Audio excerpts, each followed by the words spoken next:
Welcome to the Point After Podcast with your host, Julien Barnett.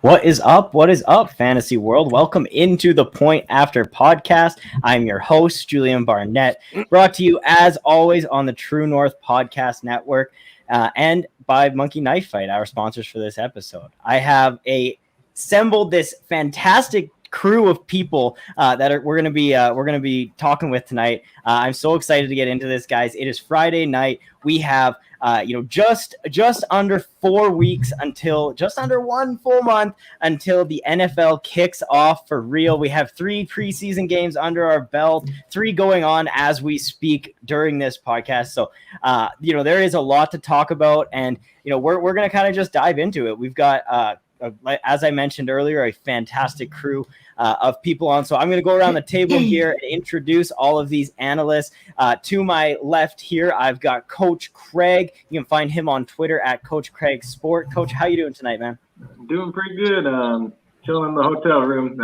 Apparently, laptop is allergic to Wi-Fi, so I'm on my phone. We'll rock with it. It's you sound great, so at least you got that going for yourself. And to your left, we've got Chris Robin. You can find him on Twitter at Detroit Beastie. Chris, how you doing tonight, man? I'm great. Thanks for having me. Looking forward to getting a good night's sleep, and I'm leaving very early in the morning to head to Canton. So I'm very excited. People have said it for a month now, maybe even 2 to 3 months. We finally get to, hug and shake hands, kiss if you want to, whatever. All these people we've been broadcasting with, we've been writing with the last, year and a half now. COVID hit, shut everything down, but now wear a mask. Don't care if you're vaccinated or not my business, but we can get there and we can hang out. We can say hi. We can share some love in person. Yes, I am very, very jealous of you two gentlemen who are both, Craig, you're actually in Canton right now. You got there earlier today. That's why you're in your hotel room. And I wish I could be there with you guys. Next year, I will make sure that I am on the guest list to be there. But 2 people who are unfortunately in the same boat as me, down below me, we've got Chrissy Scuor. Is that how you pronounce your last name? I've always wondered that. Can you just help me out here?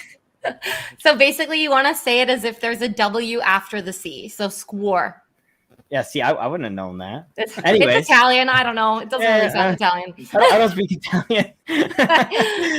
You can find her on Twitter at Chrissy's Fantasy. Chrissy, you had some big news drop today. So tell the people what's up. Yeah, so I'm actually going to be starting my very own podcast with the FF Face Off crew. So I'm really, really pumped on that. Michael reached out to me and he said that he sees some of the stuff I've been doing and he's like, yeah, like, what do you think about doing a podcast? And I've already thought of the name and everything, which I'm not going to tell you guys just yet because I want to do like a little tease release for it. But the podcast in general, it's not going to be your typical fantasy only podcast. It'll be, NFL news in general and something that I'm very close to as well. Like a cause for me is mental health. So I do want to do a lot of in-depth discussions and whatnot with people like analysts, players, former players, anybody in the fantasy community, just like regarding mental health and sports. So yeah, it's going to be really awesome. And the name is really sick. So I can't wait to share that with you guys. Oh, I'm so excited to find out that name. But, more importantly, this is just an absolutely fantastic platform that you're able to join on with. They have the podathon, the Hayden Hurst podathon, this past 3 years. And just over at FF Face Off, they stand out for some, really outstanding values, core values that, I've had the pleasure of talking with them and having that. So I'm so excited for you. That is a super awesome opportunity. And I know you're going to kill it. I can't wait to find out what the name is. And then our last guest down in the bottom corner there, we got Nate Williams. You can find him on Twitter at Nate_FFL. Nate, I know you are exhausted. I cannot thank you enough for coming on this Friday night pod while the Lions game is going on. How are you doing, man? Oh, I'm doing really good, man. You don't have to thank me. I've been looking forward to this all day. Had a long day. Had a long day at work. but I stopped and refueled with Taco Bell and Baja Mountain Dew, Nice. so I'm ready to go. Well, I picked up some butter chicken before we seen went that. live tonight. So, we had to prepare. We had to get ourselves set up. Craig got himself a phone camera. We got ourselves some food, and now we're rocking. All right, guys. So I really want to talk about some teams specifically here, because Nate, you're extremely close. Chris, you as well, to the Detroit Lions. And there's a lot of questionable things that are going on in this organization right now. So I want to take a deeper dive and get your guys' thoughts on that. And then we'll transition over into the Niners as well, because Chrissy, you obviously, Jimmy G's main squeeze, you are very connected to the 49ers organization. And, we're going to kind of get some insight here on what's going on with the quarterback situation, which one of these pass catchers is going to step up and be the alpha. We're going to have some good conversation. So let's start with the Lions. Nate, I want to go to you first. I know they've got the preseason game going on today, and I think we're halfway through the third quarter right now. But where are you at with what's been going on over the past few weeks? We've got receivers in and out of the lineup who are just been injured, and there's almost no one to catch the ball outside of TJ Hawkinson and Amon-Ra St. Brown. So take me through your thoughts. What's going on? From a fantasy standpoint, the injuries to some of these guys are great, because I love Hawkinson and I love Amon-Ra St. Brown, and both of these guys are shining in camp so far. Amon-Ra, he's super physical. He's hard-nosed. He's a great route runner. He caught 3 passes in the first quarter of the game tonight. He's been balling out in camp, so I'm loving that. Hawkinson's a nightmare matchup for guys. I think there's a chance he could lead the team in targets. There's a chance he could have close to 100. So I'm digging that, especially for fantasy. So yeah, one thing that's a little disappointing is we haven't really seen Deandre Swift, but he's got that groin injury. So I think the coaching staff is just kind of saving him for the season, protecting him a little bit. Well, I was just going to say, and I forgot to mention Deandre Swift. How did I forget to mention Deandre Swift at the top of the Lions here? That glaring headline that, he's been missing pretty much the entire camp at this point. So when we look at these, second and third string running backs, do you think that Deandre Swift could miss the start of the season, extended time? Are you drafting Jamal Williams late just in case, or do you think he has standalone value? As of right now, I'm not worried. Things could still change before the season starts. Right now, I'm not freaking out or nothing. As far as Jamal Williams, I'm not a big handcuff guy, honestly. I think you can actually serve yourself better by getting different running backs. If you want to get a handcuff, great. I don't really do that. So personally, I have no Jamal Williams and a lot of Swift. There you go. And Coach, you're super connected with all teams, so I'll ask you this one: Are you interested in Jamal Williams? Do you think that even if DeAndre Swift is healthy, he's gonna be able to integrate himself into this offense? Is there a role cut out for him already? Or is he merely just a handcuff? He's going to have a little bit of a role as it is. It's kind of like how the Saints have Alvin Kamara and Latavius Murray. So he's going to kind of take over some of that Latavius Murray role where he's going to have maybe 8-10 touches a game. So he'll have a little bit of role. Like he's a guy you could throw in your flex in a pinch if you really need to, but he obviously gets more value if DeAndre Swift would go down. I'm more interested in who wins the third running back battle personally, just because, Jamar Jefferson's there, not too high on him, but my boy Dedrick Mills is coming for him. Yes, he is. And on your recommendation, I've drafted Dedrick Mills a few times, and so I'm praying for that myself. Chris, take me through your thoughts on this team. You're saying, off air before we got kicked off here, you have some concerns. Take us through kind of where you're at with the Lions. Not even from a fantasy perspective, but just Sure. From a general organization standpoint. Well, as it stands now, the Lions are exactly what we thought they were. They're a group that has yet to play together. They look off. They're getting rhythm, and that's fine. Not all teams, have all returning starters like Tampa Bay. Everybody's back. They're in a rhythm, right? With the Lions, they've mixed and matched all these players, coaches in general. Everybody from the ground up is brand new. Let's be honest here. Swift is in his second year. Golf is his first season as the Lions quarterback. Brad brand new GM, brand new head coach, the works here. So they're working it out. The one thing that I enjoy the most, and I'll be honest here, I'm a Detroit guy, born and raised in the city. I live 15 minutes north of there now. I love all the press conferences that I've seen Dan Campbell and Brad Holmes, involved in. Dan is a hands-on guy. He's on the field. He's doing jumping jacks. He's getting in the defensive linemen's faces. I mean, this guy is nuts, and people are starting to connect with him. I know I am, and I know people all over the country. This might seem weird to say, but everybody has their favorite football team, right? And some people have like another team that they kind of root for behind closed doors. And I'm not saying that people are flocking to be Lions fans, but I know some people that are like, hey, the Lions we want to see what they're about. And that doesn't mean I'm fully expecting them to win the North or make the playoffs. Absolutely not. Nate and I talked in length about it not too long ago. Lions are going to struggle to win 4 or 5 games. 6 would be, we can have a parade down Woodward if the Lions win 6 games. But from an organizational standpoint, they're well on their way, right? That what do we expect from the Lions organization realistically at this moment in time? At August 13th, 9:14, they're downtown playing the Buffalo Bills. Not much. They're out there and they're getting reps. Everybody talks about reps, whether you're podcasting, whether you're writing, whether you're playing professional football. Get your reps and see what we got. That's what this time is for. You have to make cuts. You have to keep guys. You can extend guys. So that's what this is about. Preseason has never been a time for me personally to make wild accusations or say, oh, this guy is going to be a world beater. I just sit back and relax, rest, enjoy my time with people like everybody here, and just enjoy football. The Lions are going to be okay, and I firmly believe that they will turn this around sooner rather than later, which I don't think I've ever said in my 37 years on this earth here. But I do think, open and honestly, guys and girls, I honestly think the Lions are headed in the right direction, and it starts within head coach and new GM. I loved everything about what they're doing from their draft until now. They're not. I almost said they're doing and saying the right things. That isn't fair, right? We know we get coach speak, and I could talk to the cows come home. I'm doing it right now. I can spin anything to my advantage. But I honestly think that the Lions, especially Dan Campbell, is putting together his team in his eyes with Brad Campbell here, Brad Holmes. And again, they never. How can I put this? Dan never acts like the smartest man in the room. He says, you know what? I want to hear anything and everything everybody has to say. And I think that's the way. Didn't work with Matt Patricia. He thought he was the head honcho, and he was a bum. So Lions, right direction. I talked for like 20 minutes.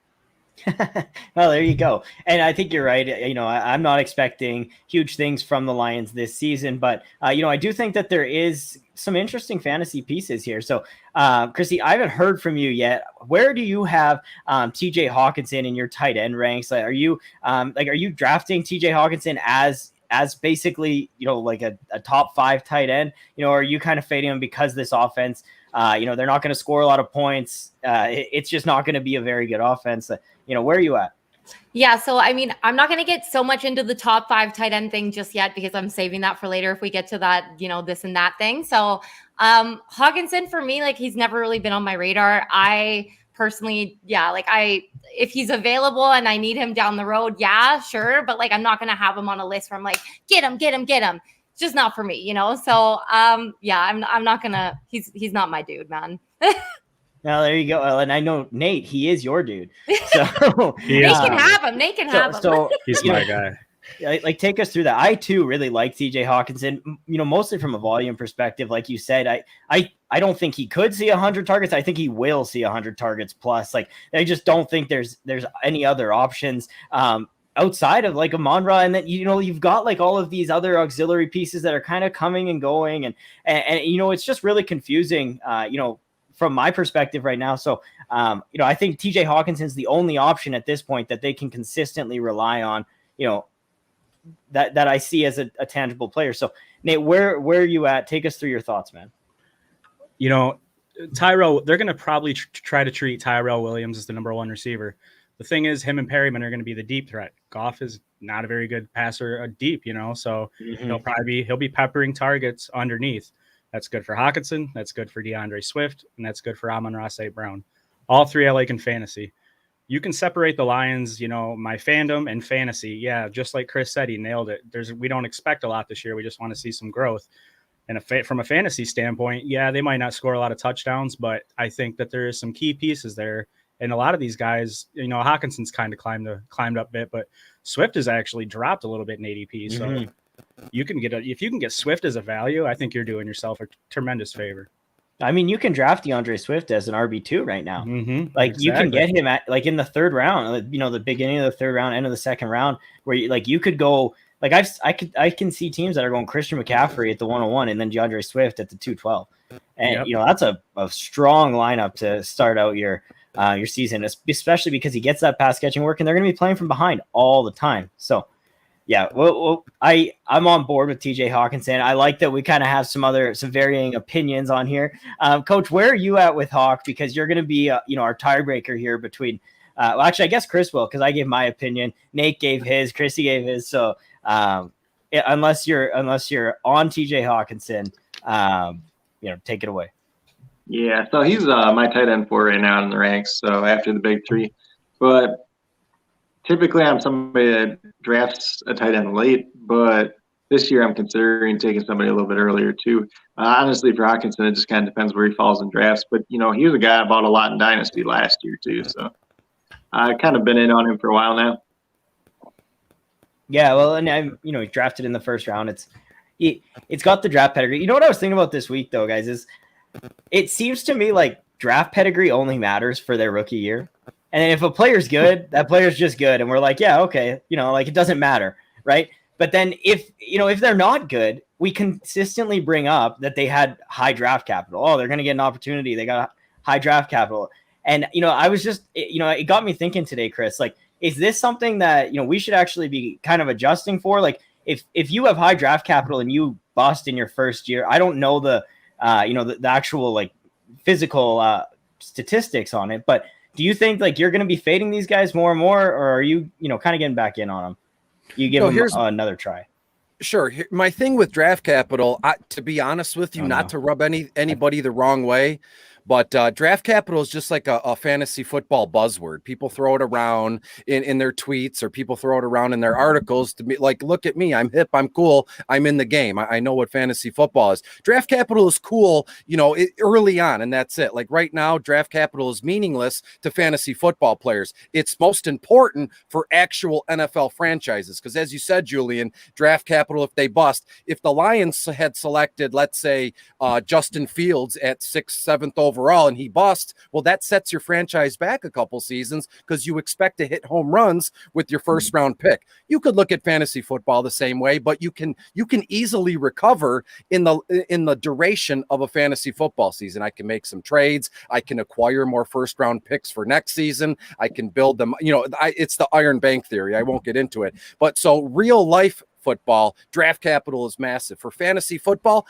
I don't pay much mind to it, a little bit because we're talking about it here, but I have no issue with the word draft capital, and pedigree is another good one. I mean, it's just another buzzword, but it has its advantages and it has its disadvantages. If you look at, let me quote ESPN real quick on TJ Hawkinson's projections, they say Hawkinson is yet another example of fading high pedigree rookie tight end. So they're finally catching up to what we've always been saying with a stud tight end. They don't really catch on until like the third season, come on strong late in the second year, and then third season, bam, they're studs. They're top 5, top 10 at their position here. So it's all relative. It depends on who you talk to. And again, I'm the last guy you want to talk tight ends because, like Coach said, I've made no secret about me. I fade tight ends in all my fantasy football drafts. I'll wait till the 10th, 11th round. Sometimes it's the last selection that I make because tight end is such a weak position. It's such a volatile position.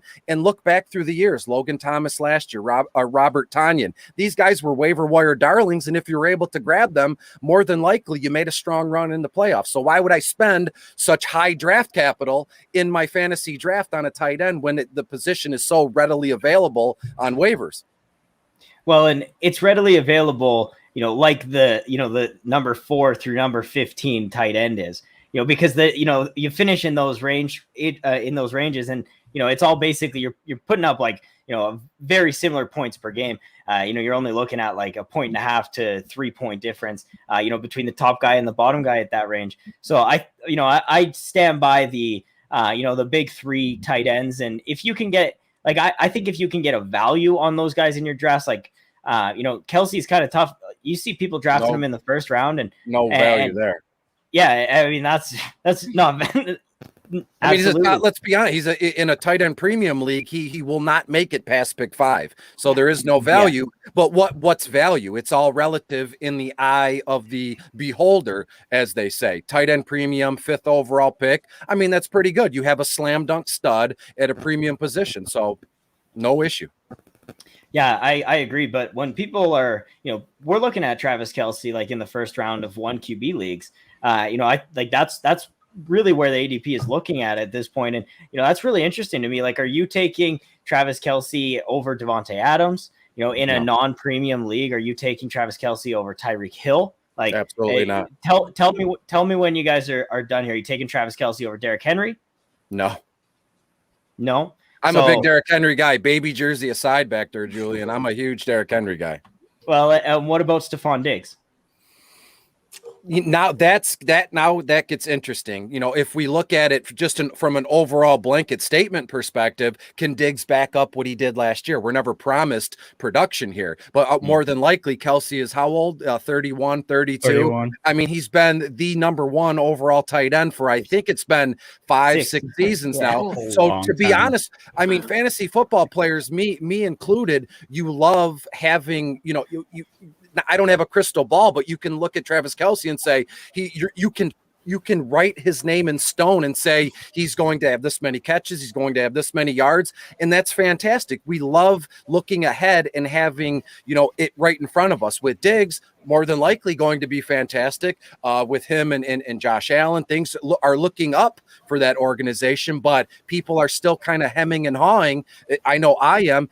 Was this just a flash in the pan for Diggs and Allen kind of combo? But if they solidify that connection this season, then absolutely Diggs over Kelce, no doubt. But as it stands right now, I think I've talked myself into Kelce over Diggs this coming season. Oh, there you go. And I'll give Nate. Nate, I'll bring this one to you. The last one, because I think this is kind of my threshold as well. Is would you take Travis Kelce over Austin Eckler, full PPR 1 QB league? Yeah, absolutely. I'm not quite as high on Eckler as everybody else, and I think at that with the Diggs thing, even I would probably go Kelce. It's pretty close, but with Eckler, I'm definitely going to go Kelce. Yeah, and I lean that way as well. I'm taking Tyreek and Adams over Kelce, and Diggs falls just below him in my season-long projections. So, Julien, real quick, if I may, you said non-PPR, correct? Eckler or Kelce, or was it a PPR? No, full PPR. Full PPR, okay. Yeah, well, I mean, Austin Eckler non-PPR is he's way down my running back ranks. So absolutely. So, Chrissy, we've been talking your ear off here, but I want to get into some Niners. There's a lot going on in this, in this camp. We've got a QB battle that, the Twitter hype has definitely caught fire on. We've got a running back battle that, we have a bunch of different players and a bunch of opinions here on who's going to be the lead guy and, if Trey Sermon, takes over as a lead back. Is this going to be a committee? Are we going to see, a few guys? I know some of Craig's favorite players are in this backfield. So we'll get into all of it. But Chrissy, just take us through your initial thoughts, with what the 49ers are doing this offseason, and where do you stand on this quarterback position battle? Yeah. So, I mean, automatically you're looking at the season or what's happening in camp and everything. And it gives excitement to fans and everything because you see these players that we had in 2019 that took us to a Super Bowl, and they were healthy and all their injuries were nothing. There was nothing, And so now that we're seeing them in camp and start to do things and Jalen Hurd has been out there, which is amazing. Like you're starting to see some key pieces come back into the offense that I think we were missing last season big time, and then you see the competition between Jimmy and Trey. And it's like, I don't know who to cheer for anymore. And you guys know, I'm a big Jimmy G girl. I have a bikini with his face all over it. It's kind of ridiculous. I have a tattoo for him. I don't know. It's just a lot. So the thing about looking at the Niners, I get really excited as an analyst, obviously being able to pick apart the different players and like how they've excelled and what they're doing well in camp, and the fact that there is this little, healthy competition between them, I think it's a really good thing, because for us Niners fans, we missed a lot of that competitive edge that every other team I feel like had last year, because we were the second most injured team in like the past 20 years, which is crazy. So now that we're getting these pieces back, we've got Kittle coming back and he's got like that spiciness. I don't know if you guys have been watching him. Not that he's been going too crazy in camp or anything, but it's that George battle. Kittle, man. The guy's an animal. He's the best, honestly. I love that dude. I want to have a beer with him so bad. Dude, he wished me a happy birthday last year, and it was the coolest thing in the world. Dude, that is the coolest thing in the world. I feel like I have to get him on my new podcast coming up. I'm going to try really hard. But yeah, no, there's something I was going to say before I get into the battle of Jimmy and Trey, is that something I've noticed that I love, and I know we can sit here and compare the numbers and the stats and everything that people are doing. And yes, Brandon Ayuk had this many catches and whatever. But I'm looking at this team right now and I'm seeing them have fun again. And that's something I haven't seen in a very long time. And it gives me so much hope. And so, I mean, okay, I'm going to compare it because I'm Italian. I love soccer and everything. And Italy won the Euros this past year, which was incredible. And the first game that they played, I looked at my dad after the game. I was like, you know what? These guys are playing with heart. You can see the brotherhood out on the field. They love each other. They celebrate each other. They're like, in this mood to just win for each other. And I said to my dad in that moment, I'm like, they're going to win the Euros. And so that same feeling of what I'm seeing with the Niners right now, I see that they love playing together again. And that's something that I think as a fan, I've really missed, especially after last year.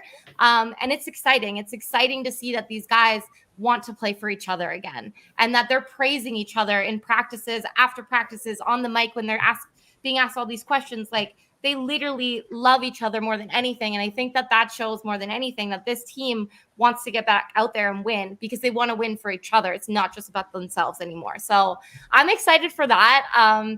All the controversy aside. Okay. So John Lynch actually went on KMBR, I believe it was. And he said, ultimately, like, Kyle's the one that makes the decision. And but Jimmy's the right guy right now. But Trey is pushing. And so this is something everybody's kind of been picking apart. They're like, pushing. What does that mean? What does that mean? It means that he's like pushing the envelope because he's gunning for that starting position. We all know that. Trey, I think what I admire about him is he's the first guy in, he's the last guy out. He's the king of deep balls right now. And you guys all know, Jimmy G overthrew Emmanuel Sanders. He's not the greatest when it comes to his deep balls. Everybody knows that, right? So I look at Trey Lance and he's hungry. He's humble. When he's asked questions, he's very composed. He acts like he's been there for so long. I don't know if they did some incredible media training with him, but he literally takes the reins and owns all of his mistakes as a quarterback. And he never puts the fault on anybody around him, which I think is really, I don't know. I like seeing that. I like seeing that he takes it on himself. Right. And his work ethic and play just paired together, I think, is something that I really admire. I know people have been bouncing around a lot about who they think is going to be the starter. A lot of people say Jimmy's not going to get that starting role, but you look at Jimmy and what he did when he was healthy. He did take us to a Super Bowl. He was one of the people that helped, at least. I know a lot of people will argue with me on that, but I mean, had he not thrown Emmanuel Sanders, I think the script and narrative about him would be so different. And that's the sad part. I think that a lot of people want to see Jimmy fail because he has failed in the past.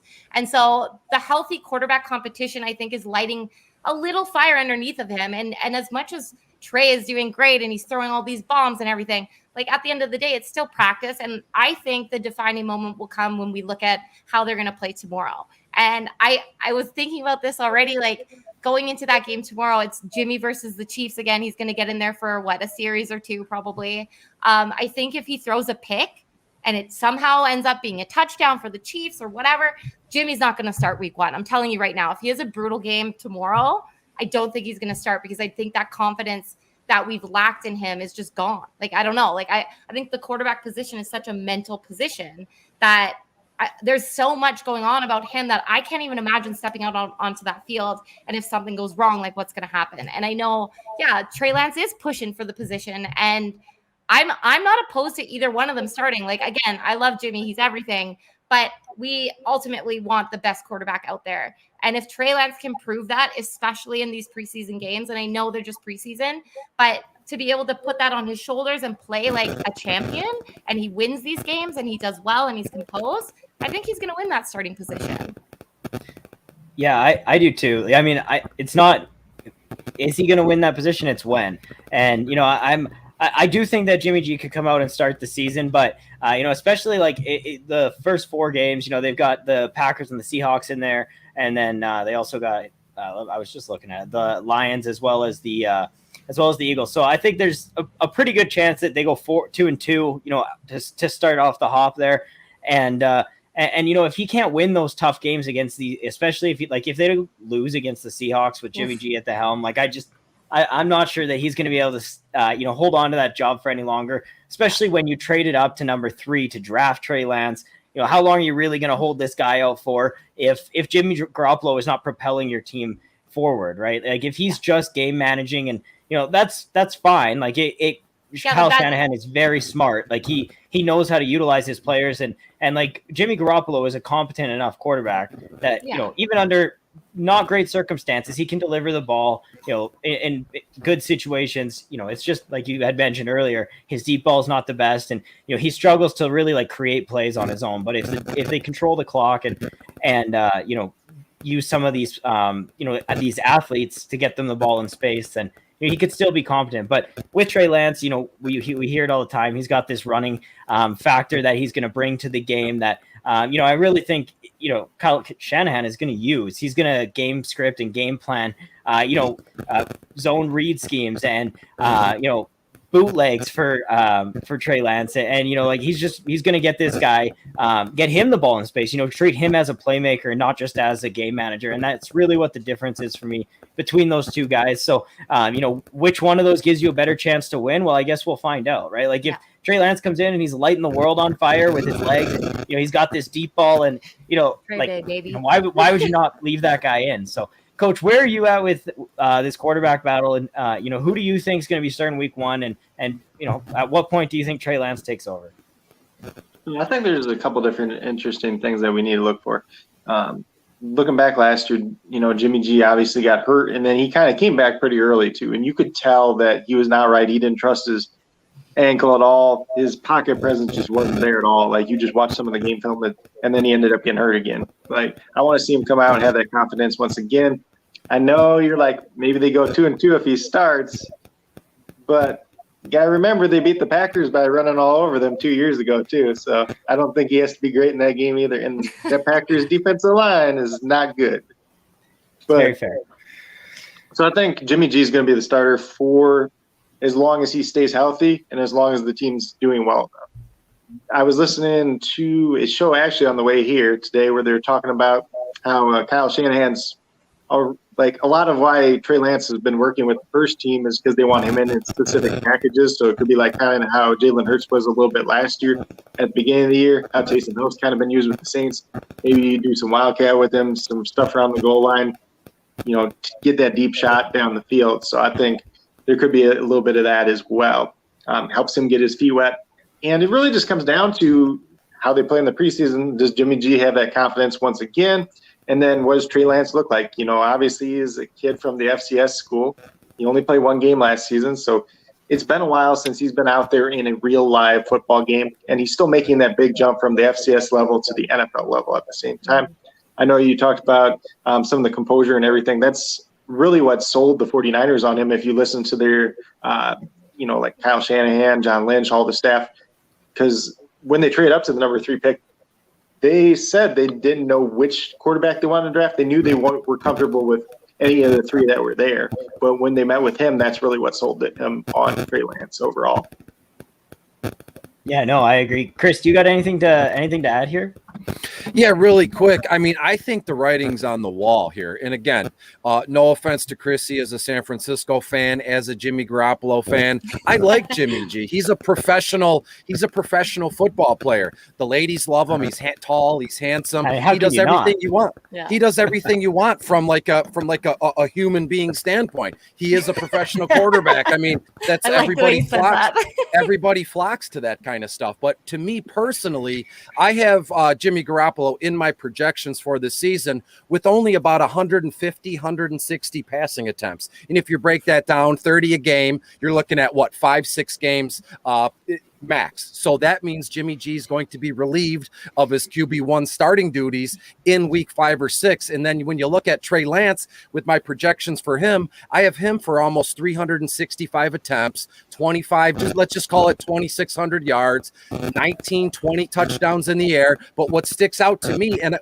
what has me licking my chops is I have Trey Lance in his rookie season for almost 100 carries. You know, he's going to get the ball. Things might break down and he might just say, you know what, as a young kid, not knowing much, just his first initial reaction is to take off. And I think that's going to bode well from him. We've all made mistakes in our lives personally. I know I have, that turned out to be a good thing at the when all was said and done. So again, I have Lance for about 90 to 100 carries for almost 500 yards. And then again, 5 or 6 touchdowns on the ground. So looking at my projections, it's safe to say that Jimmy G gets some action in the beginning of the year, but it's not going to last long. And especially this San Francisco team is a playoff contender. They have Super Bowl aspirations. Heck, they were just there. And I had no idea, Chrissy, when you said moments ago, 10, 15 minutes ago, that San Francisco was the most injury-prone second most, excuse me. In 20 years.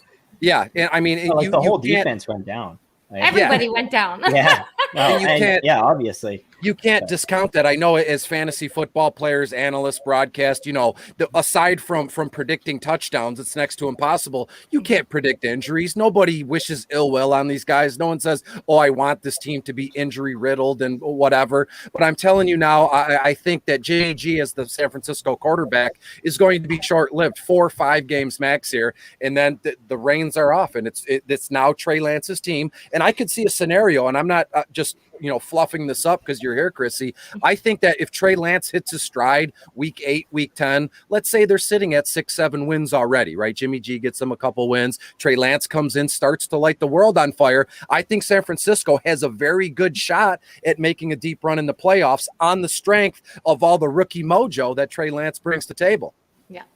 Well, and I think it's really interesting too, because you see this happen with rookie quarterbacks that come in. There's not a lot of film for these teams to scout at the NFL level when they come in midseason. So like we saw it in Lamar Jackson's rookie year, teams didn't know how to stop him. He's running the ball all the time. They're like, what do we do? We've seen teams figure it out now, but with Trey Lance, he adds that element that, he can really bring some different stuff to this offense. And if you don't have any film on it and you're entering into the playoffs, and like you said, if he lights the world on fire, watch out. We'll be talking more about Trey Lance, I'm sure, mid-season, Chris, when we get into some DFS content, because he's going to be all over our DFS lineups when he has a value as a rookie who's never played a game before. So, let's shift over to the skill positions. We'll talk some fantasy here. So, Chrissy, I want to get your thoughts on the 3 big pass catchers. A lot of people are arguing there's just the 2 with Kittle and Ayuk. Ayuk. How do you pronounce his name properly? I say it wrong every time. Ayuk. Yeah. Ayuk. Okay. Brandon Ayuk. I'm bad with names, by the way, guys. Don't take it personally. Don't hold it against me. You didn't know mine. It's all good, man. Yeah. I mean, first your name and now Brandon. I know who George is. I got that one. Can you say Kittle?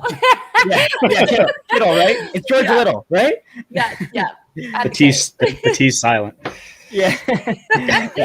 But so where are you at with these pass catchers? Do you think there's an opportunity for a value here on Debo? He's going basically 2 full rounds behind Ayuk, and then we obviously got George Kittle, and then this is a run heavy offense. They in the Kyle Shanahan scheme have always rushed the ball more than 500 times a season. So we're gonna get to those running backs and where those running back carries are going, but this is going to be a very interesting offense. And then when you add Trey Lance, in the passing game, how do you break this down? Do you think there's room for the 3 of these guys, or is there just, really only going to be 2? And if they are, I'm not letting you say Kittle's not going to be a stud, so you have to pick a wide receiver here. You're on mute. I don't know. I can't hear you. No, I can't hear you. No, I hear feedback. I don't know. Nate, where are you at with these 2 guys? We'll go to this while Chrissy gets it figured out. No, I can't hear you. So at the start of, back in like February, all you heard was Ayuk is in a terrible spot. Ayuk isn't going to get, the same kind of targets and all that with George Kittle healthy coming into this year. And it's kind of changed back a little bit now, but I'm high on Ayuk. I'm really not that high on Deebo Samuel. Maybe that's just because, I haven't seen enough or watching the 49ers games, just being honest, but I love Ayuk. I think even with Kittle back healthy, that Ayuk I think it could help him. You know what I'm saying? With the DBs having to focus on Kittle a little bit more. So I'm big on Ayuk this year. I'm all about it. And I'm big on Kittle too. Kittle's now he's my second favorite player that's not a Lion now that Stafford's gone, but he's top two. I love it. He's on that list for everyone, I'm sure.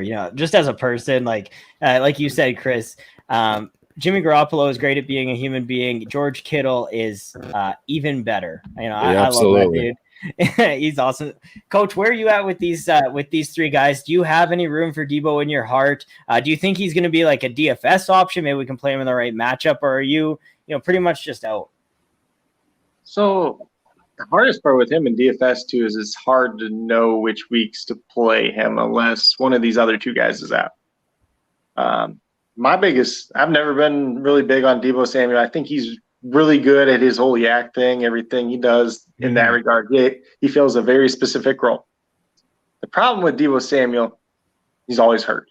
He's been hurt 5 out of the last 6 years. He had one healthy season, and it was the only year he really broke out at South Carolina in college. The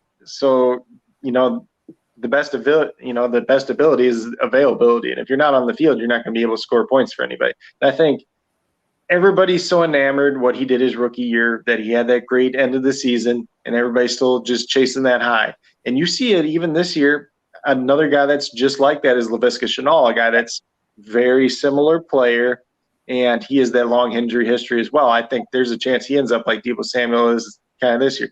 But like for the risk that you're taking on a guy like Deebo Samuel, if you're picking him in like the 9th round, like I don't want to be taking that risk there. I want somebody that has a decent chance of filling in on my roster. Yeah, like he just has super limited upside. Like you're really just getting a guy who's going to give you like 7 to 10 points. And like if he scores, then you're pumped. But like I'm not even sure he scores more than 4 touchdowns this year. So I have actually moved Deebo down in my ranks, and I think it is a lot because of injury, right? Like you want to project him to be on the field, but at this point, it's really tough to do so. It's Chrissy, you're back now. Can you say something? Can you hear me? I don't know. Try unplugging your mic. It's really like, I don't know. It's so weird. I know. It just cut out. I don't know. Okay, wait. Can you guys hear me now? We're back. You're back. You know what? I have the Blue Yeti mic, and it's such a piece of junk sometimes. So I'm just gonna. Okay. Not a sponsor. You sound amazing, Julien. I need that.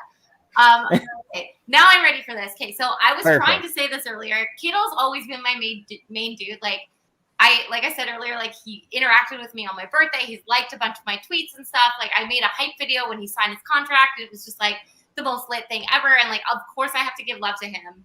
But I wrote an article about this actually recently. That who will be the wide receiver 1. So let's just leave tight end out of this for a second, because I still think when you're looking at, Kittle, he's going to still get those points and everything, especially, and you know what, I think they're going to utilize him a lot more as a blocker, just from what I've been seeing in practice and everything, and just his stature of who he is and like what it looks like he's doing for the team. He's going to be blocking a bit more. I don't think he's going to be the guy like catching the touchdowns as much, but I think that Brandon Ayuk, who I've literally called the road runner because he's just like the fastest thing ever, leaps over everything, completely soars when he has to. I think that he's going to be the wide receiver 1, 100%.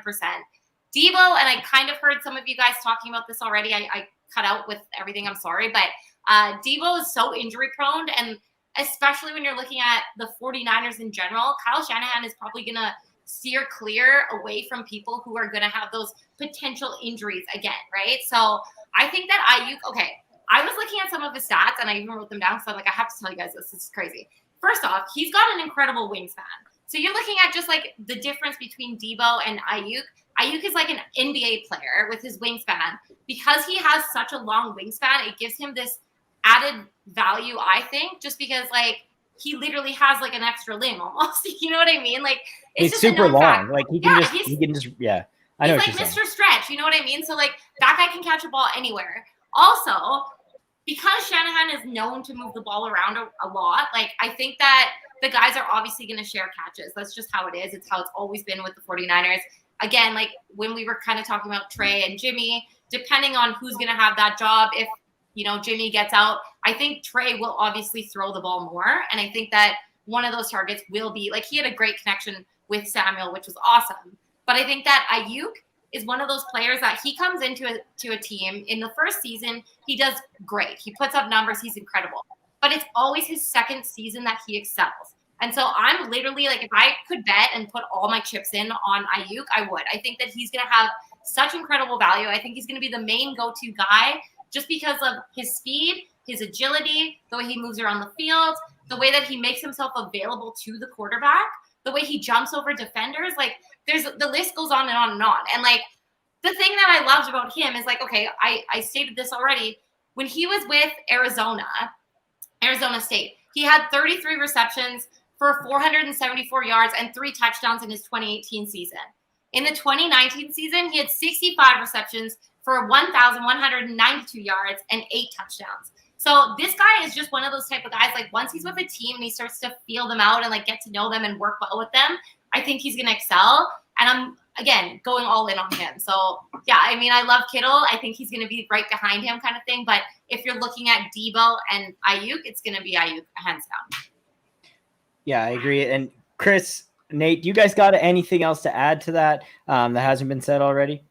Yeah, Chrissy really killed quick. it. Yeah, I'm fully on board with what she's saying. I was going to pitch the same exact idea here. I will say, just to be different, with my projections, I have Ayuk and George Kittle tied at exactly 120 targets apiece, but I have Kittle catching about 10 or 11 more passes, though, and that just might be because it's Kittle's in the short to intermediate range, whereas Ayuk is out there. And one more thing, I firmly believe, and if I'm crazy, you can kick me out of fantasy football. I think Deebo Samuel would be best used as a gadget guy a la Curtis Samuel, who is now in Washington. They both share the last name. Let's, run him wide open. Do anything and everything you can to get this guy around in space. And I've seen recently, probably within the last few days, people kidding around on social media saying we need to get Deebo Samuel running back eligibility. So he could be that dual threat. And that would be fantastic. In terms of drafting the three of those, I would put Ayuk first on that list, just because when you're splitting hairs between two guys,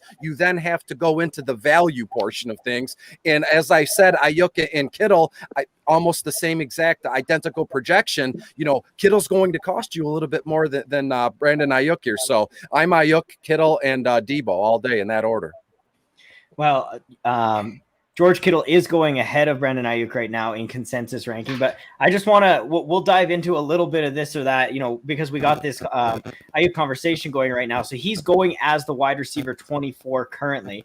Nate, I'm going to start with you, buddy. I'm going to give you a couple players' names and you tell me if you want them or Ayuk we'll go full PPR redraft style league. So the guy one spot in front of him, T. Higgins, is the wide receiver 23. Which one do you like? Oh man. I went right back to back, man. You came right at me. I would probably go Ayuk. See, there you have it. Coach, where are you at with those two?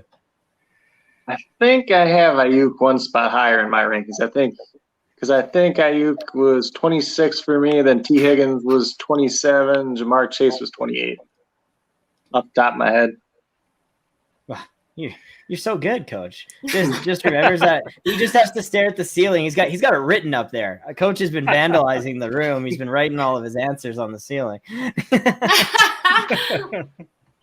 No, Chrissy, I mean, I don't think I need to ask you this one. You just pounded the table for him, so we'll skip you. And then, Chris, where are you at? I'm gonna go Ayuk, but it's so close. It can boil over into a personal preference. Looking at my projections for both of them, it's literally identical. Targets, receptions, yardage. I think it's going to be a difference of, I'm not kidding, 1 total touchdown, and I'm going to give that edge to Ayuk there. There you have it. I like it. And, for me, the difference actually comes down to the offense and the quarterback play that we're just going to see, from these teams.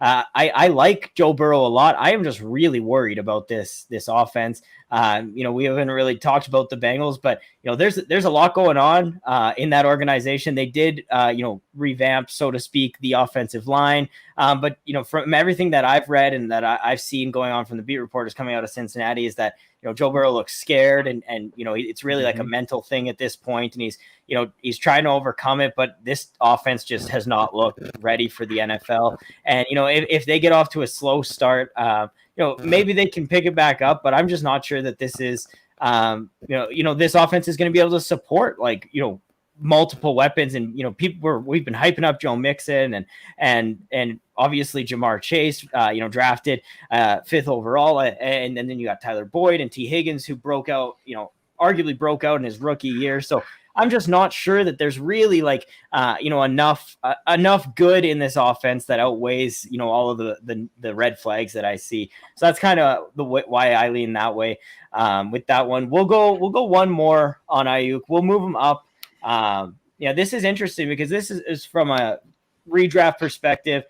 So the guy going number 22, wide receiver 22, is Adam Thielen. And I think we're all probably on the Ayuk side of this one. And for me, it's just an upside pick. Like, I just don't see the upside there with Adam Thielen. I think he's going to be a consistent option. He scored 14 touchdowns last year. Those numbers are going to come down. He was the lead target for quite for the first 9 weeks, I believe. He was Kirk Cousins' favorite target, and then Justin Jefferson really took over. So, that actually, we don't even have to go on that one, because I think from everyone shaking their heads, we're all in agreement. No, I'd prefer, if this is redraft, I prefer Adam Thielen. And again, so take us through your thoughts there, Chris. Yeah, tell us. Sure. So as you said, Thielen scored 14 times last season. Is that going to be replicated? Absolutely not. But I have Ayuk just shy of 1,000 yards and about 6 or 7 total touchdowns. Very nice. I have Thielen for over 1,000 yards and about 9 or 10 total touchdowns. Again, dynasty, it's not even a question, right? Keeper leagues, it's not even a question. But if we're playing redraft, as we know, it's one season and done. I'd prefer Thielen here. Look at what Minnesota did last season. I believe, if I remember correctly, Minnesota scored 55 total touchdowns in 2020. That was the 2nd or 3rd highest in the league last year. And Kirk Cousins, although I can't stand the guy, I dislike the Minnesota Vikings. He threw 35 touchdown passes this past year. What has he done, or what has the Minnesota Vikings organization done to be like, well, no, those numbers aren't easily repeated. He's in the North playing the hapless Lions, kind of an upstart Chicago Bears lineup, and Green Bay is Green Bay. They'll win the division, but there's going to be a lot of stat padding going on. So give me Adam Thielen. All right. Does anyone else lean on the Adam Thielen side of this train? Not me. I love Chris's point. I think he made a really great point for redraft leagues, but I'm still on the Ayuk side. Yeah, well, and for me, it is pretty close. Like, I took Adam Thielen, my Scott Fishbowl team. I've drafted him in a few best ball and redraft, just standard redraft PPR leagues. So, I'm not out on the guy. Like I had said earlier, though, for me, it's the upside. Like, I really think that I could step into, be like, I think there's a world where, we can see him, vastly outperform the wide receiver 24. We might see him finish wide receiver 16, wide receiver 17, somewhere in that range. Whereas, is Adam Thielen going to finish there at 31 years old? I'm just not sure. And I kind of have some concerns about Irv Smith in the red zone. Like, Adam Thielen's been that guy for Kirk Cousins, and everything that I've heard about Irv is he's just involved in the red zone. That's really like where he's getting his the Vikings are getting their money's worth. Sorry, I could not get that out. But Chris, I know that you got to get going soon, so I want to keep the conversation rolling before you get out of here. We're going to do some more this or that.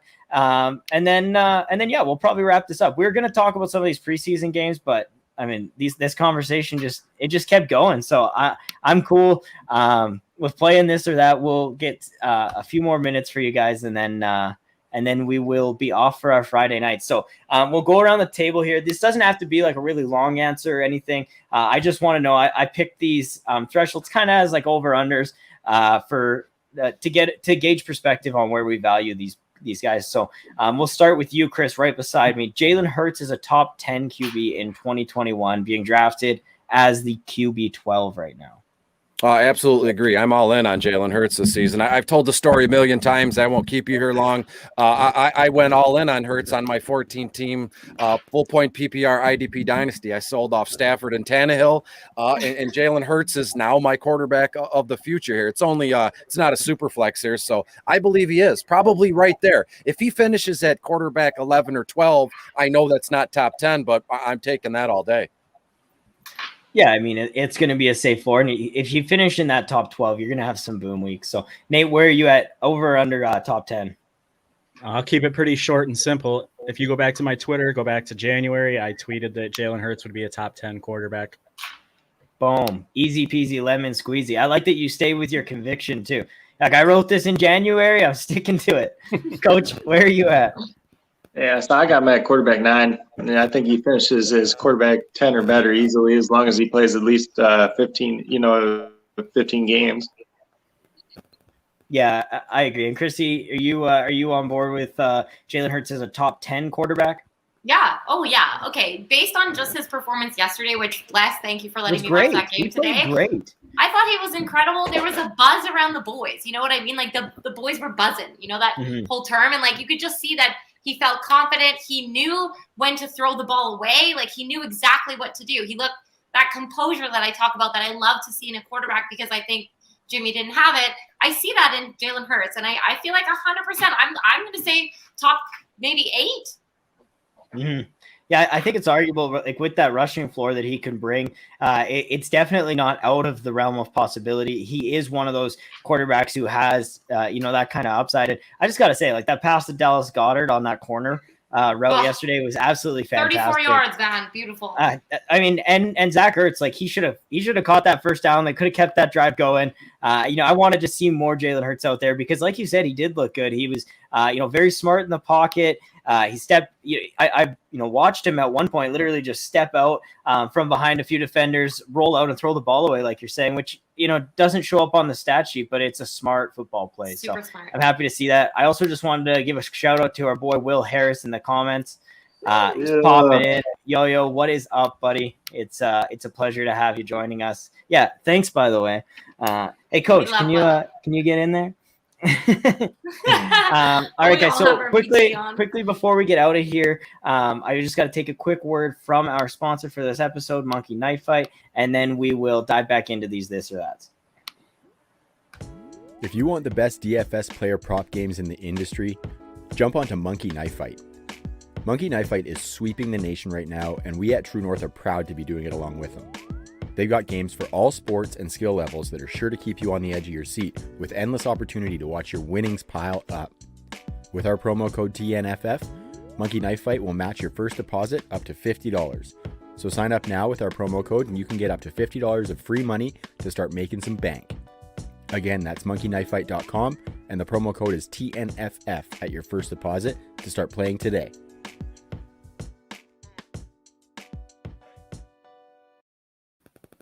Boom. And we can't thank Monkey Knife Fight enough. Chris, we're going to be doing a Making Bank segment every week when we get into the season. So, basically based off of that silky smooth ad read that Trav just laid down for us. So good. I don't know how he does it. Swooning. I'm a little jealous too. I tried to make one of those myself and I just downloaded Trav's. I was like, nah. All right, guys, a couple more this or that's. Chris, we'll go to you first because I know you got to get out of here. Joe Mixon finishes as a top 8 running back.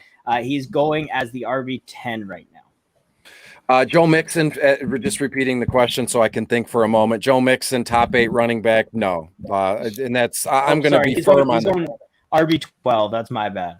RB12. Okay. wanted to Yeah, get still, I don't think he makes it into the top 10, let alone the top 8, as I think that was the original question here. There is just so many other, proven veteran stud running backs and just an insane crop of young kids at running back. And to be fair, this is a make or break season for Mixon. I mean, it's produce and do it now, or he's just going to be bouncing around. I hate to say it, but we could see, kind of like a Trent Richardson, like fade away from Mixon if he doesn't get it done this season.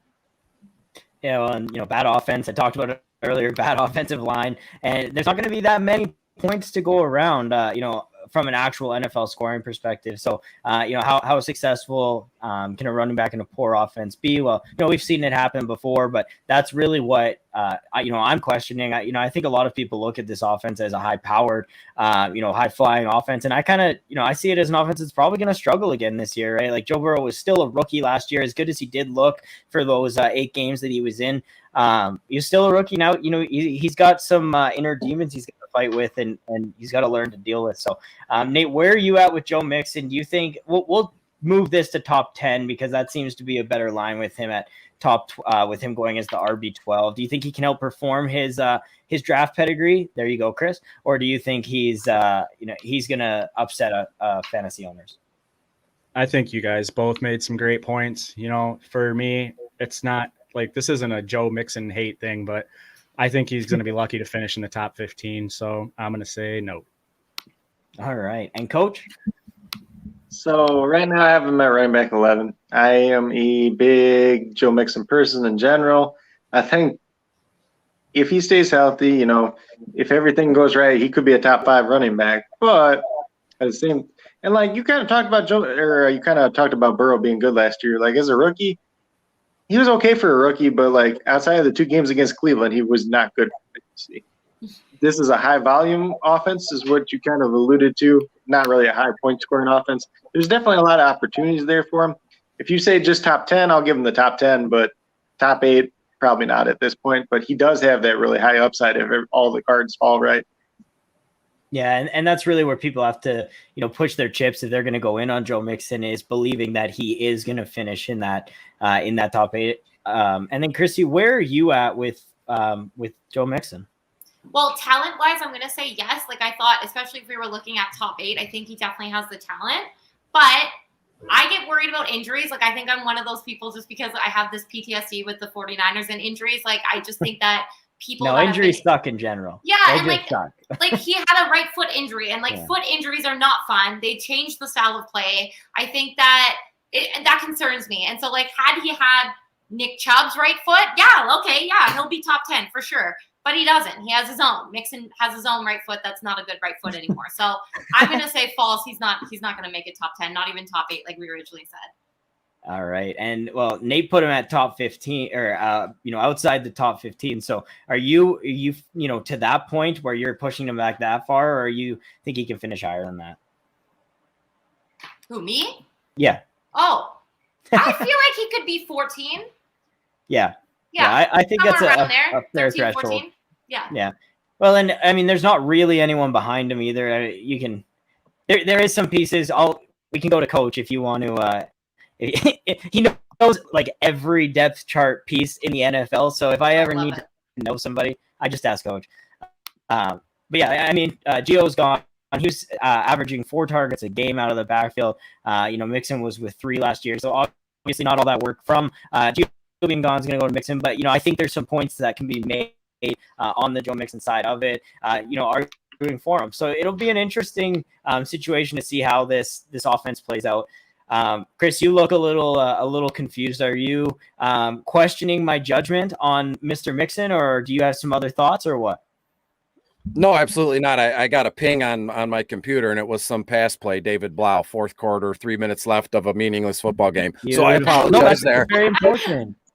Let me, I have a question to throw back to you. So I have Mixon for just over 1,000 yards and 9 total touchdowns, 7 on the ground, 2 in the air. Is 1,000 yards and 9 touchdowns? Does that make, is that enough, I should say, to be a top 10 running back? If I said, this is player A, a little bit over 1,000 yards and 9 total touchdowns, would that player be in your top 10 at running back? Well, it's gonna depend on how he ends as a pass catcher. How is he involved in the passing game? Because that's really where these running backs vault themselves into that top 10 when they can get that passing work. And if that's what is going to be the case, and if there's an argument that Joe Burrow is going to be playing scared back there and dumping the ball off, taking the easy way out, and Joe Mixon's going to be the guy. They're talking about him as a third.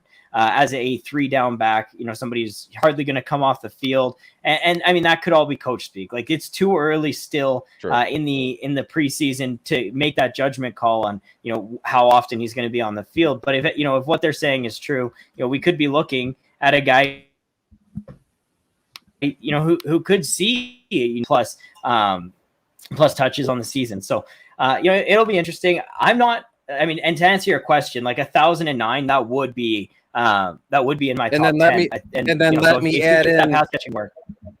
Let me add in. So all that plus like 45 to 50 receptions on paper, Joe Mixon is a top 10 running back, but paper doesn't get it done. Yeah. You can only project and rank for so much. What's up to the dog down there? Fantastic. But over 1,000 yards, 9 touchdowns, and let's just call it 45 receptions. On paper, Mixon is a stud top 10 running back, but again, you get on the field and you got to, move around, and the players have to play. That's always the thing. DFS, seasonal dynasty, we can plan, and it's all well and good, but the players still have to play. Yeah, no, I agree. Awesome, guys. Well, let's move on. We'll get one more in. Chris, you cool with one more before you get out of here? Yeah, as long as the check you sent me clears, we're good. Yeah, it's in the mail. Don't worry. We're good. So we got Mark Andrews finishes as a top 5 tight end, being drafted as the tight end 6, right, or tight end 5, 6 right now. Kind of in that range. Can you guys hear me? Can you guys hear me? Okay. There's some static. Little static. Okay. Does it help if I talk slower? Slow things down. Dear God, please don't do that. Oh, whatever. Chris, Coach, you answer the question because you guys can't hear me. I need to stop talking. Yeah, so top 5. Did you hear the question? Mark Andrews, top 5 tight end. Yeah, I think he ends up there at the end of the year. I have him as number 5 right now. And it's probably going to be a shaky roller coaster, kind of like it was last year, boom bust. But I think he's kind of that safe piece of the offense. He's that guy that's going to get that 6-7 targets a game. And now you got Rashad Bateman having surgery originally this morning it said groin surgery. Now it was the core muscle surgery. So that's at least 6 weeks that he's going to be out from that surgery alone. So that just safeguards Mark Andrews even more. There's Sammy Watkins there, but he's one calf injury away from stepping on a Lego or something like that. Well, he's just got to play week 1 and then he's done for the year. Don't make me go. Okay, if you want to hear about the Sammy Watkins thing for week 1, the video that I recorded last night with Nate, I go over this in detail. Why you shouldn't play Sammy Watkins week 1. Once that video drops, we'll let you look at it there because I don't want to go over it all again. I love it. I appreciate it, Coach. Chrissy, where are you at with Mark Andrews? Top 5, or does he slip out? Okay, so this is what I wanted to get to earlier when I mentioned this. Okay, let me just say some names for you. Travis Kelce, George Kittle, Darren Waller, Dallas Goedert, and Kyle Pitts. I'm all in on Kyle Pitts. Because of these 5 dudes, I'm saying Andrews doesn't make it. I think he makes it like top 6, maybe top 7, but I don't think just those guys that I named, they're beasts. They're going to put up the points. I feel like, yeah, he's just, I don't know. He's on the decline. Every year he's gotten a little bit worse. Last year wasn't his greatest. I don't see the value in him as a top 5. I think he's just too touchdown dependent in a low passing volume offense. That's always kind of been my concern with Mark Andrews. I loved picking him up the year that he broke out off the waiver wire. That was fantastic. But, as a weekly, starter, I've played that game. It's tough. It's tough with Mark Andrews to, put him in your lineup and, you expect him to, be a really good tight end. And then, when he goes out and gooses you, I know Coach, he said, he's going to see 6 to 7 targets. And with Bateman out and, Sammy Watkins just being Sammy Watkins and Hollywood is not a possession wide receiver. Then they tried to turn him into that at the end of the year last year. Like he was averaging like double-digit targets over the last 6 weeks because they just they were trying, like they needed to pass the ball. And so, I'm just not sure that Mark Andrews is going to get it done from a volume standpoint. And I don't like touchdown or tight ends that I have to rely on them scoring touchdowns. So like, that's why I have TJ Hawkinson over Mark Andrews. And I also have Kyle Pitts at tight end 5 right now. And I'm kind of like wagering, is he, because I like the Falcons offense more than I like the Lions offense. And I'm just looking at my projections. And so, those two are really interesting to me because, again, like I talked about it, I talked about some upside earlier when we were talking about Brandon Ayuk versus Adam Thielen. And, I think Pitts is that guy too. Like really, if he does hit, I've said it so many times on this show, he's an elite prospect that we've never seen this type of player before, at the tight end position. Chris, you said, you alluded to it earlier, the tight ends take a while to break out. And that is entirely true. And I firmly believe that Kyle Pitts is an outlier.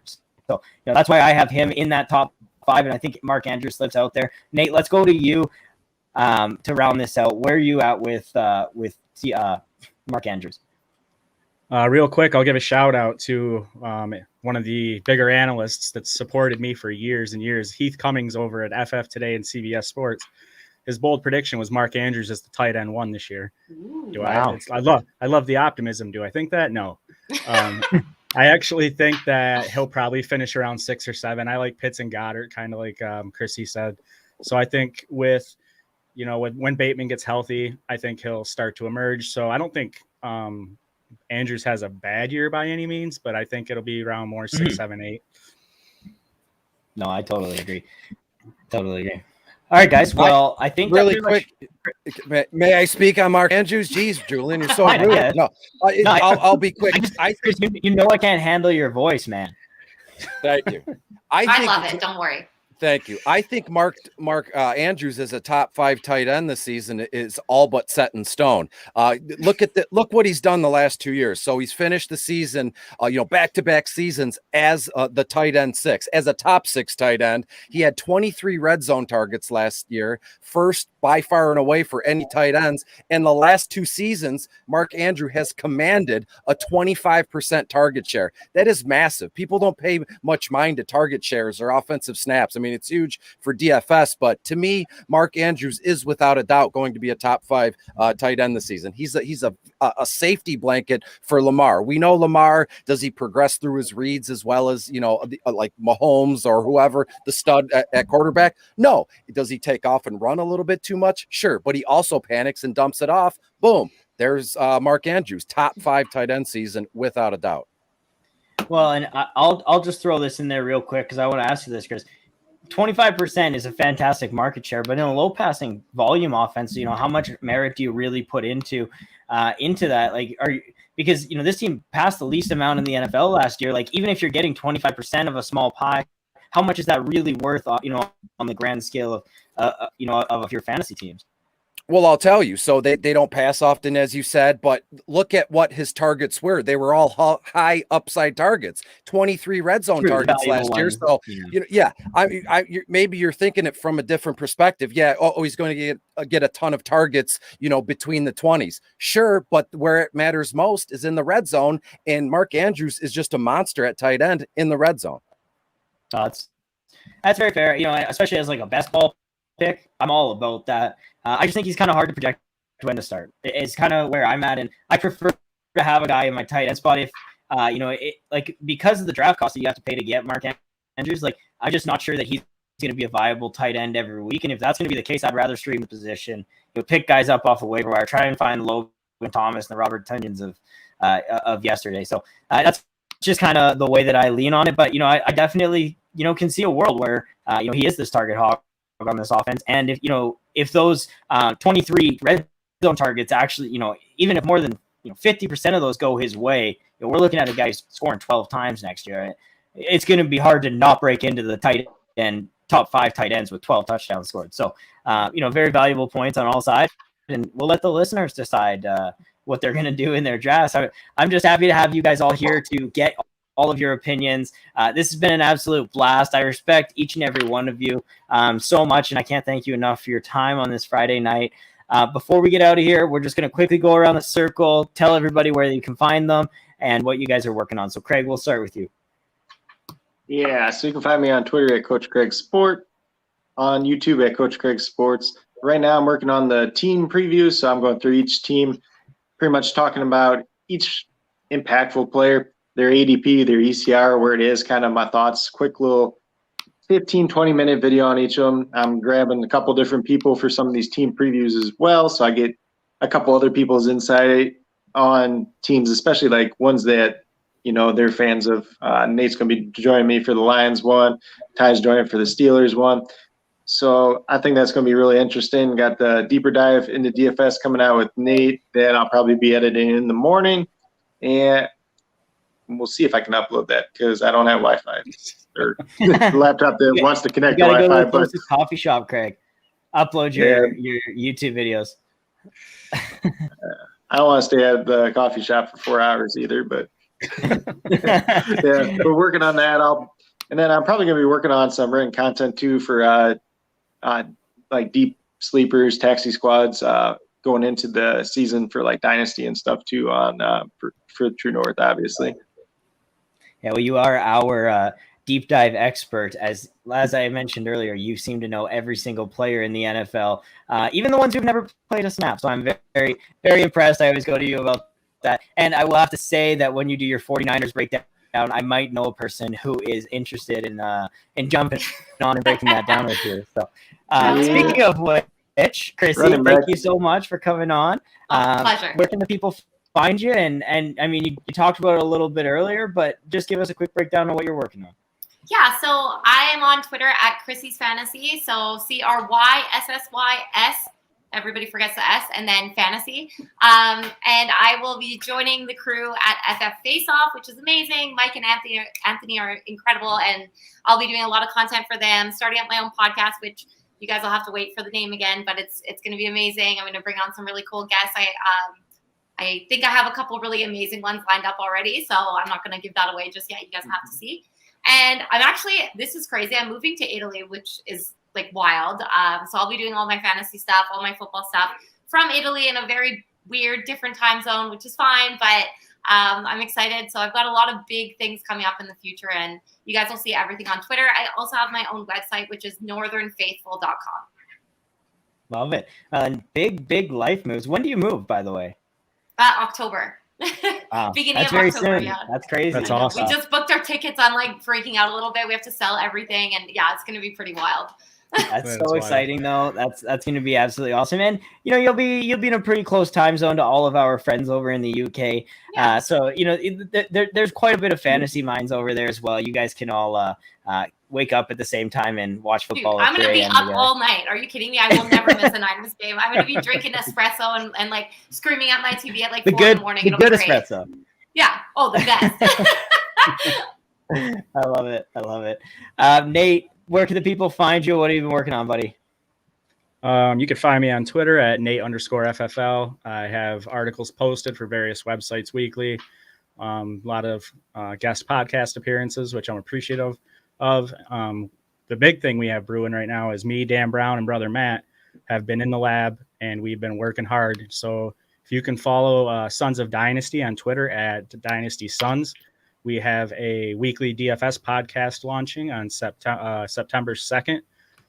I'm so stoked for it. We've been all working hard. I love those guys. So shout out to them, and make sure to check it out when it comes out. I'm pumped for that. As I'm sure you're aware, Nate, Dan is, been a staple on this show, and I'm just great content from both of you guys, but even better people. Like you surround yourself with the people who lift you up, and you guys definitely do that for everybody. And you lift my bank account up. So I'm excited to check out the show. Then I'm going to reiterate everything that you say on my show, so I sound like I know what I'm talking about, and then we'll go from there. That's fair. And no, I'm just kidding, buddy. But I am excited to check that out. I know Dan's pumped about it, and so is brother Matt. So it's going to be absolutely fantastic. Chris, where the people can find you on Twitter at Detroit Beastie. Everybody knows this. You've got you're the father of a adorable cat. I have 2, not a big deal, but kind of a big deal. What are you working on, buddy? Oh, I got a ton videos, written articles. Everything. You got I'm everything, man. I'm loving the idea of writing an article and then backing it up with like a 5 or 10 minute video. So I've been going crazy. I think I have like 12 articles and 12 videos in my back pocket right now, but it's a slow release, as they say. So if you're looking for it, you'll find it. Any questions or comments, just DM me at Detroit Beastie. And Craig, I will see you tomorrow, my friend. Yes, sir. $99 also. It's well worth it. Well, I mean, it's gonna be homemade. I mean, those peppers got to cost $99 from somewhere, right? Yeah, they're gonna melt people's faces off. So I probably should have a like a warning label, and that's it. Have a warning label and say, hey, you're doing this at your own behest. If it ruins your face, melts your tongue off, not my problem. I love it. Well, and anybody who is maybe you're listening to this podcast while you're on your way to the expo. If that is the case, have a blast. If you're listening to this after the expo, I hope you thoroughly enjoyed it. From a personal standpoint, like I'm really jealous that I'm not there to put a face on a lot of these accounts and really like get to know these people. Take this opportunity and really spend some time with people. Ask questions, learn about people. Don't just be there, like really engage and have fun and do it for the people who aren't able to make it, because I'm super, super envious because this is, obviously an amazing event. And, there's so many outstanding people that are going to be there. So take advantage of this opportunity is what I'm trying to get at. This has been an absolutely fantastic episode, guys. I can't thank you enough again for coming on. And make sure you check out the True North Fantasy Football website at truenorthffb.com. You can also find us on Twitter at truenorthffb.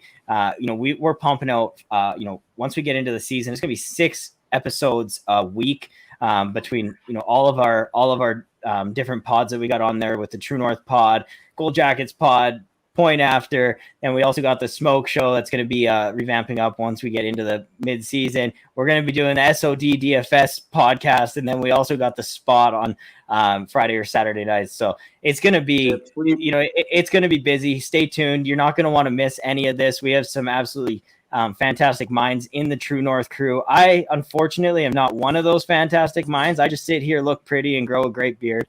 And that is a great beard. That's a great beard. Yeah.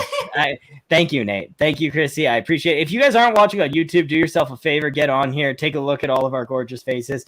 And until next week, I'll be back next Friday, and I'll see you guys then. Take care, guys.